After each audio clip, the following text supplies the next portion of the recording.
Penn State men's basketball is amidst their third straight season with at least 6 or more Big Ten wins. Most recently, a win last night over the Terps. And joining us now is their head coach, Pat Chambers. Pat, what was the most satisfying part of last night's win over Maryland? I was just happy for our guys. You know, I was happy for their toughness, their belief. It was a tough physical game. Two teams that weren't giving up much space or much room and really competing at a very high level. And we found a way, and I like to think we're becoming a good team. You always want to be the best team by the end of the year, and I think we're starting to see that slowly but surely. And you have a great opportunity ahead, which we'll get to in just a moment. But in that game, you guys had a 10-point lead up until about 8 minutes left in the second. That started to taper away. That's happened a couple of times for you guys this year in the second half. How do you alleviate that moving forward? You know what? It's got to be the consistency that you and I just talked about off air. It's got to be consistent on every possession, defending and rebounding, competing, doing your job too. You know, sometimes we forget the scouting report and who's a shooter, who's a driver, and who we're supposed to keep off the glass. Little things like that, little attention to detail. That's what excites me though about this group. That we have so much room for growth. We can get so much better. So, you know, we'll watch the film, we'll get a little bit better, we'll learn from it, we'll come back to practice, we'll get a little bit better. That's what it's got to be. That's how you take care of keeping that 10-point lead and taking it from 10 to 15. And Mark Turgeon had some kind words to say about your team, saying that you guys have at least 3 NBA caliber players on that roster, as well as being one of the tougher teams to play against. What in your mind makes your group a tough team to play against? I think it's starting to be our mentality, our approach, obviously our toughness now. We've displayed that over the last 5 games. We've won 4 out of 5. So that's what it's – and then the next thing is leadership. You know, getting Josh Reeves back has really helped. It's the leadership aspect that he brings. He does all the little things that we need, but everybody's really starting to follow him. I think Tony's playing really consistent basketball. He's obviously an extension of me now. We have a lot of faith and trust in one another. Lamar Stevens really stepped up big time last night. And what Mike Watkins is bringing by protecting the basket for us, and now he's really being more aggressive on the offensive end, scoring at a very high clip, almost 70%. And Shep Garner's having a really senior-type year for a shooting guard, you know, well over 45% from 3. So that's what you need when you have 5 guys like that working together and the bench is really being all-star in the roles. We're starting to get that connectivity. Let's talk about Lamar Stevens' 25-point game, as you mentioned earlier. What's the most impressive part about his growth this season that you've seen?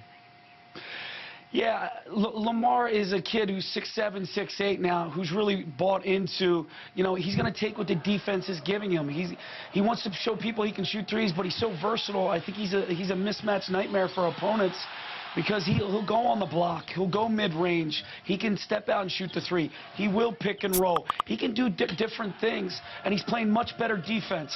I always tell him when he's focused on the defensive end and he's focused on rebounding, that's when his offense really starts to take over. And he did some really good. Obviously, he played 10 out of 12 last night. I mean, he really played big for us. And typically, Tony Carr is your big gun and the guy that's most talked about on this team. But have you encouraged him to start sharing the ball more? Or what kind of advice do you give to him in terms of balancing the distribution, but also hitting his shots as well?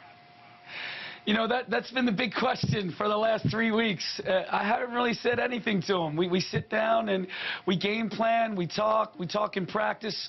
You know, I got to let your point guard play, especially the talent and the caliber of a Tony Carr. And I think he's gaining more trust in his teammates.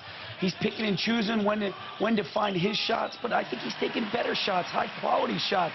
I'm not going to say the shots before weren't high quality. I thought they making really good decisions. And I'm really pleased with his leadership. I think all that coupled together, you put all that together, that's a good formula for success for us and for Tony.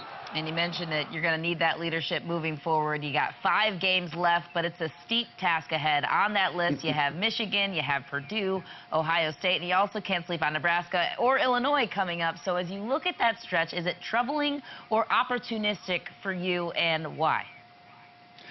Well, first of all, it's opportunistic. You know, I never want to look too far ahead. You know us coaches, we're one day at a time, one practice at a time, one game at a time. I'm going to watch the Illinois game tonight. The way they play at home, I mean, it's a one-possession game or they're going to beat you. So we got to be ready to play tough physical basketball. Brad's done a great job with that group of guys. But if I were to look down the line here, I mean, there's some great challenges, but a lot of incredible opportunity for this team. I keep telling our guys, we control our own destiny. So let's just get focused on today. Let's just get better today. Let's have a growth mindset. Let's be consistent in our approach, and let's make sure we take care of simple. And I think they're really buying into that, and that's what the culture is all about. Buy into the culture. Be here right now. Don't think about March. Don't think about any of that stuff. Let's just stay present and continue the process of getting better. All right, Coach. Last time we spoke, we talked about all your siblings that have Penn State ties. What's been their feedback the last couple of weeks as we hit crunch time here in February? Don't mess it up. Don't mess this up. You got it going. Let's go. 7 wins. You're 17. Let's go. Well, you're on a roll. As you mentioned, winning the 4 of the last 5. Coach, we really appreciate the time. Best of luck to you and your team the rest of the way. Hey, thanks for having me. Take care.